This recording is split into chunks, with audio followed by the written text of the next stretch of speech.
Hello दोस्तों, आज की कहानी है गंवार पति। स्नेहा की शादी उसकी बिना मर्जी के एक सीधे साधे लड़के मोहित से हो जाती है। मोहित के घर में उसकी माँ के अलावा और कोई नहीं था। दहेज में मोहित को बहुत सारा सामान और पैसे भी मिले थे, लेकिन स्नेहा किसी और लड़के से बेहद प्यार करती थी। अब स्नेहा की शादी बिना मर्जी के हो गई थी और अब वह अपने ससुराल आ गई थी। तभी सुहागरात के वक्त मोहित दूध लेकर कमरे में आता है और स्नेहा यानी अपनी पत्नी के पास बैठ जाता है। तभी उसकी पत्नी स्नेहा गुस्से में मोहित से कहती है, क्या तुम मुझे अकेला छोड़ सकते हो? उसकी ये बात सुनकर मोहित बहुत दुखी होता है, लेकिन फिर भी वह खुशी खुशी ये कहता है, हाँ तुम आराम करो, मैं तो सिर्फ तुम्हारे लिए दूध लेकर आया था।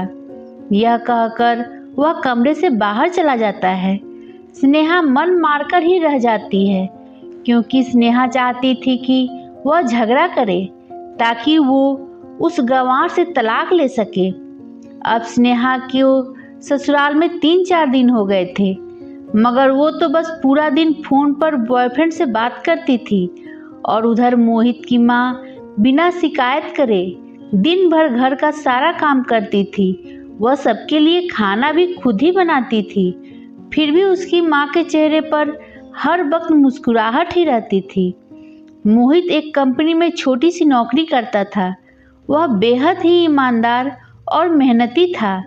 सुबह अपने काम पर जाता और शाम को थका हारा घर आता, मगर उसकी पत्नी स्नेहा उसे एक गिलास पानी भी नहीं पूछती थी। अब मोहित और स्नेहा की शादी को करीब 1 महीना हो गया था, मगर अब तक वह दोनों एक साथ कभी नहीं सोए थे। वैसे मोहित बहुत ही शांत स्वभाव का था, इसलिए वह अपनी पत्नी स्नेहा को कुछ भी नहीं कहता था। वह स्नेहा को खुद ही खाना निकाल कर देता था, मगर स्नेहा उसके साथ बैठकर खाना कभी भी नहीं खाती थी। वह अपना खाना अपने कमरे में अलग बैठकर खाती थी। स्नेहा को दहेज में एक स्कूटी भी मिली थी। मोहित जैसे ही अपने काम पर निकल जाता, उसके आधे घंटे के बाद ही स्नेहा भी अपनी स्कूटी लेकर अपने बॉयफ्रेंड से मिलने चली जाती थी और मोहित के आने से पहले ही वो अपने ससुराल वापस आ जाती थी। एक दिन मोहित की काम की छुट्टी थी और वह घर पर ही था, तो स्नेहा ने अच्छे भले खाने को भी गंदा कह के अपनी सासू माँ को उल्टा सीधा कहा और खाने को बाहर फेंक दिया। ये सब देखकर मोहित को बहुत ही गुस्सा आता है और वह गुस्से गुस्से में अपनी पत्नी पर हाथ उठा देता है, मगर उसकी माँ फिर भी अपने बेटे को ही डांटती है।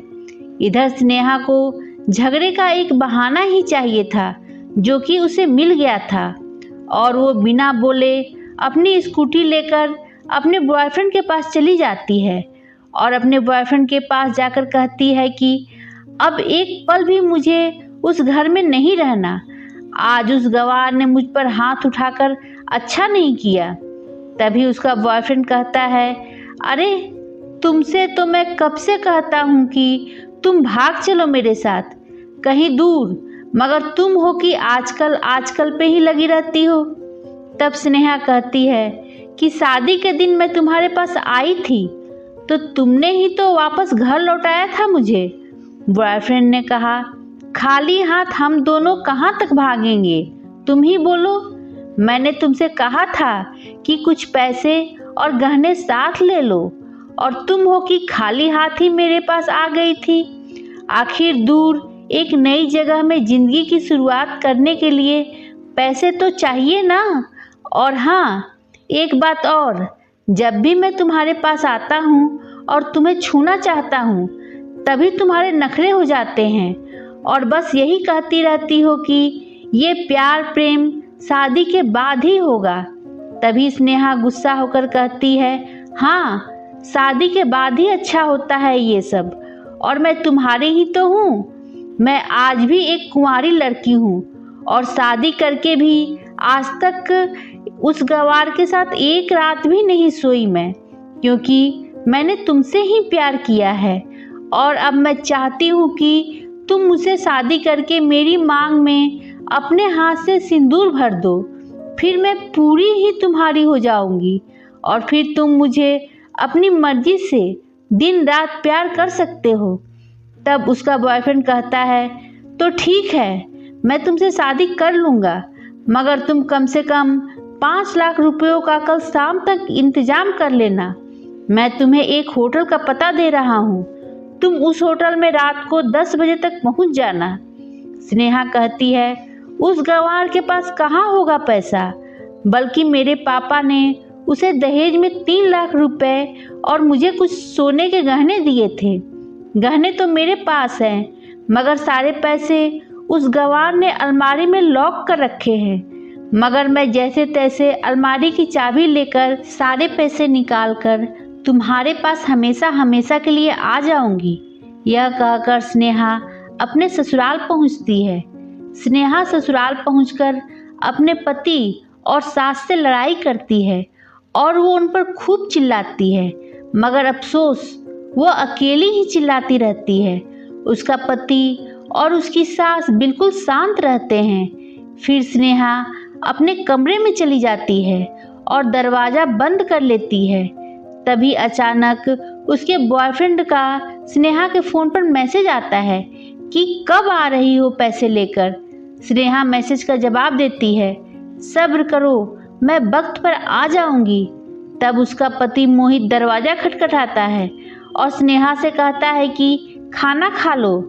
तभी स्नेहा कहती है, मैं खाना तभी खाऊंगी, पहले मुझे अलमारी की चाबी दे दो। मोहित दरवाजे के नीचे से चाबी देकर कहता है, यह लो, अपना काम करके खाना खा लेना, क्योंकि अभी तक मैंने और माँ ने भी खाना नहीं खाया। माँ ने कहा है हम आज साथ बैठकर ही खाना खाएंगे।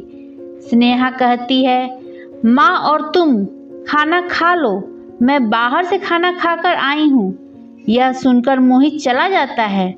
तभी स्नेहा जल्दी से चाबी को उठाकर अलमारी खोलती है। अलमारी खोलकर वह उसमें क्या देखती है कि उसमें दहेज के पूरे पैसे 3 लाख और सारे गहने तो रखे ही थे, बल्कि उसमें एक डायरी भी रखी हुई थी।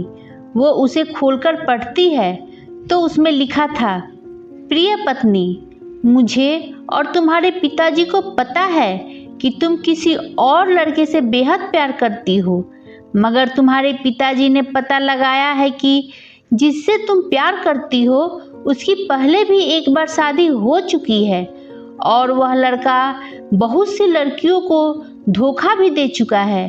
पर आपके पिताजी आपको उस लड़के के बारे में कुछ भी ना बता सके, क्योंकि उन्हें पता था कि ये जो इसका नशा है वह हमेशा अपनों को गैर और गैरों को अपना बना देता है।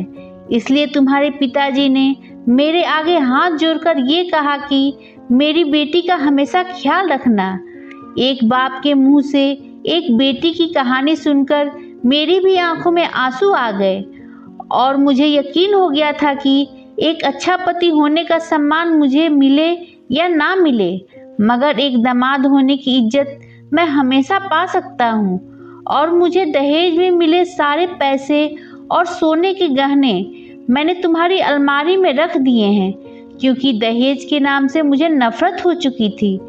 इस दहेज के ही कारण मैंने अपनी बहन और पिता को खोया था और मेरे पिता के अंतिम शब्द भी यही थे कि किसी बेटी के बाप से कभी 1 रुपया भी दहेज न लेना। और उस डायरी में यह भी लिखा था कि तुम मुझसे आज़ाद हो और तुम कहीं भी जा सकती हो। डायरी के बीच के पन्नों में तलाक के पेपर रखे हैं, जहां मैंने पहले ही अपने साइन कर दिए हैं। जब तुम्हें लगे कि अब इस गंवार के साथ नहीं रहना, तब तुम भी इस तलाक के पेपर पर साइन करके अपने सारे पैसे और जेवर लेकर जा सकती हो। स्नेहा डायरी पढ़कर हैरान थी और परेशान भी थी। ना चाहते हुए भी उसके गंवार पति के शब्दों ने उसके दिल को छू लिया था। अब वो ना चाहते हुए भी गंवार पति के अनदेखे प्यार को वह महसूस करने लगी थी। वह फूट फूट कर रोने लगी।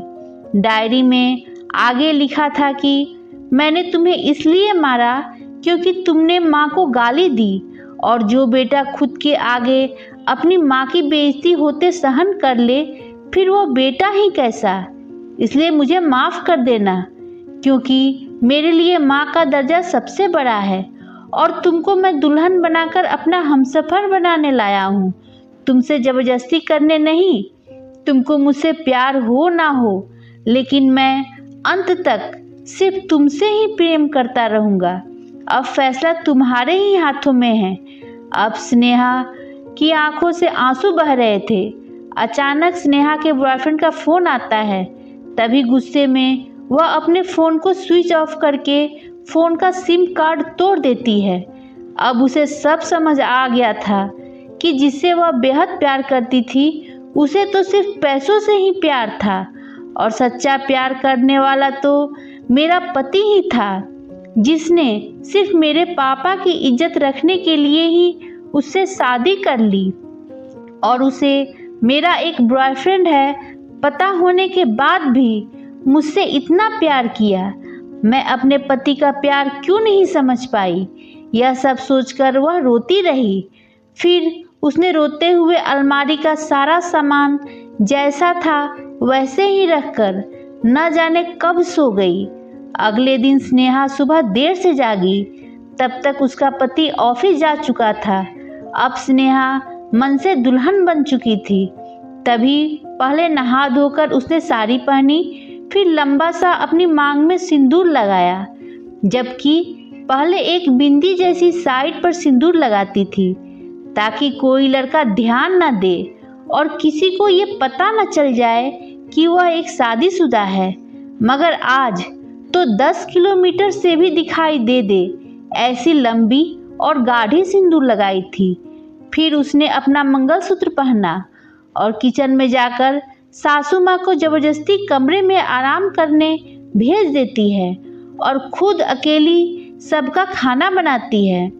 पहले सासू माँ को खाना खिलाती है और फिर मोहित को फ़ोन करके उसके ऑफिस का पता पूछती है। मोहित उसको ऑफिस का पता देते हुए सोचता है कि कहीं उसकी पत्नी ने तलाक देने का फैसला तो नहीं कर लिया, मगर उसे कहाँ पता था कि वो अब सुधर गई है और उसे ही अपना पति मान चुकी है। इतने में ही स्नेहा स्कूटी लेकर उसके ऑफिस खाना लेकर पहुंच जाती है। पत्नी को देखकर मोहित हैरान हो जाता है। तभी वह अपनी पत्नी स्नेहा से पूछता है, सब ठीक है ना? माँ ने तुमसे कुछ कह तो नहीं दिया? मोहित सवाल पर सवाल पूछे जा रहा था। तभी अचानक स्नेहा सबके सामने उसके सीने से लिपट जाती है और उससे कहती है कि सब ठीक है, मगर मुझे तुमसे कुछ कहना है। मोहित कहता है, हाँ कहो।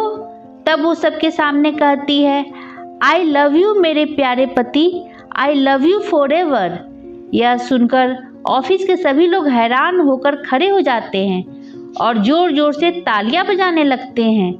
तब स्नेहा सबके सामने मोहित का हाथ पकड़ के कहती है कि अब 1 महीने तक मेरे पतिदेव ऑफिस में दिखाई नहीं देंगे। ऑफिस के सभी लोग पूछते हैं, क्यों?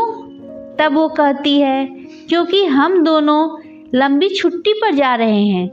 मोहित स्नेहा से कहता है, तुम्हें क्या हो गया है? तभी वो कहती है, मुझे तुमसे सच्चा प्यार हो गया। ये कहकर वह उसके सीने से दोबारा इस तरह लिपट जाती है जहाँ से वो अपने गंवार पति से कभी भी जुदा ना हो पाए। तभी मोहित भी बहुत खुश हो जाता है और फिर वो दोनों अपने घर चले जाते हैं और खुशी खुशी अपना जीवन बिताते हैं और हमेशा खुश रहते हैं। दोस्तों, प्यार हमेशा उससे करना चाहिए जो आपसे प्यार करता हो और साथ ही आपकी और आपके परिवार की इज्जत भी करता हो। पैसों से प्यार करने वाला इंसान कभी आपसे प्यार नहीं कर सकता। दोस्तों, आपको ये कहानी कैसी लगी कमेंट कर ज़रूर बताएं। अगर कहानी पसंद आई हो तो लाइक शेयर करें और मेरे चैनल को सब्सक्राइब करना ना भूलें। धन्यवाद दोस्तों।